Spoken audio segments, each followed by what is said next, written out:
Uang Anda sudah nggak ada. Jadi orang percaya bahwa bank adalah tempat yang paling aman menyimpan uang. Bank adalah tempat paling tidak aman menyimpan uang. Belum Anda keluar dari pintu bank, uang Anda sudah nggak ada. Membuktikannya gampang. Datang pada hari yang sama, minta saya mau ambil uang saya hari ini.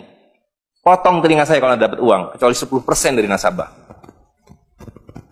Bisa dipahami? Ya, uangnya tidak ada. Itu. Nah, tapi yang perlu dipahami adalah akibatnya.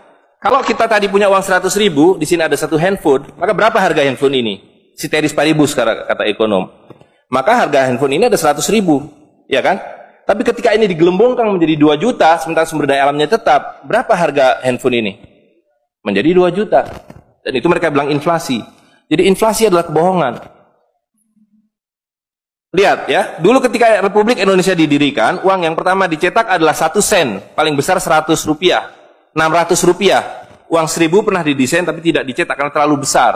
Karena dengan 1.000 Anda sudah dapat beli emas setengah kilo. Pada waktu itu 1 gram emas hanya 2 rupiah. Dan mereka berjanji, jangan khawatir, setiap rupiah saya jamin dengan 1,5 gram emas. Sampai sekarang itu berlaku undang-undang tahun 46.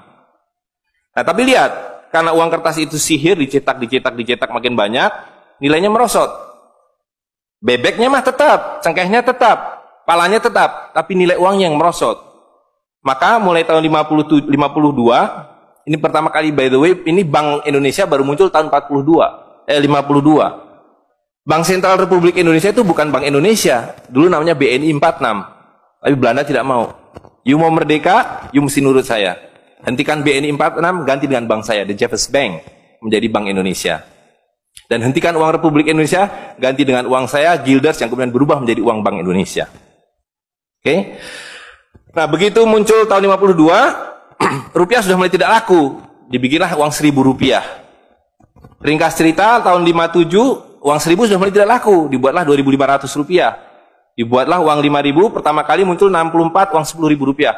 Pak Karno bilang kita sudah terlalu miskin. Maka uang 1.000 digunduli menjadi 1 rupiah, yang disebut senering. Tapi tidak lama kemudian muncul lagi. Karena uang kertas adalah penipuan. Worthless. No value. Ringkas cerita, Pak Harto dibilang berhasil dalam pembangunan, dia bikin uang 50.000 rupiah dengan gambar Pak Harto dan kapal terbangnya. Tapi inilah ilusi yang lain, inilah sihir yang lain. Semakin besar uang Anda bukan semakin kaya. Semakin uang besar Anda berarti semakin miskin. Bisa diikuti? Maka ketika terjadi krismon, rupiah makin tidak laku, harus dibikin uang 100.000. Dan sekarang uang 100.000 sudah mulai tidak laku. Ibu-ibu sudah komplain kalau pergi ke pasar dengan 100.000. Betul nggak, Bu? Sudah tidak bisa beli apa-apa ini. Maka mereka dua pilihannya. Pilihan pertama adalah mereka akan mencetak uang 200.000, 500.000. Tapi tidak mungkin. Komputer sudah nggak bisa menghitung. Kalkulator nggak bisa menghitung. Hang. Terlalu banyak nolnya. Pilihan kedua adalah digunduli nolnya. Redenominasi. Jadi redenominasi itu bukan untuk mengatasi inflasi, tapi untuk menutupi inflasi. Jadi itu adalah pengelabuan di atas pengelabuan, di atas pengelabuan, di atas pengelabuan. Gitu. Ya. Jadi secara real, uang 100.000 ini dulu ketika Pak Harto masih berkuasa, menjelang jatuh itu, kalau dibelikan telur, dapat 50 kilo. Masih ada yang ingat gak, Bu? Kali ibu-ibu ingat pasti. 1 kilo telur harganya 2.000 rupiah.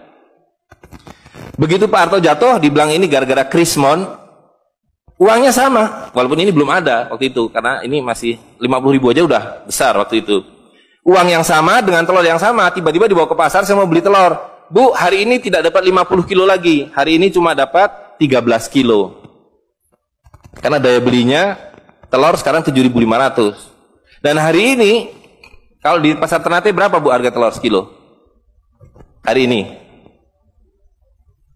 Di Jakarta 20.000. Dan telurnya sama, 1 kilo itu isinya 16 butir, 17 butir, 18 butir, uangnya sama. Tapi hari ini kalau dibelikan telur hanya dapat 5 kilo. Kemana yang 45 kilo? Itu yang mereka rampok. Itu yang mereka rampok dengan melalui apa yang mereka sebut inflasi. Tapi sebenarnya dengan cara penggelembungan uang. Kertas yang terus-menerus nilai. Nah, satu lagi Pak ya, saya minta ini karena ini penting sekali. Ini penting sekali. Nah, sistem zalim ini kemudian difikskan dalam satu sistem politik yang disebut nation state.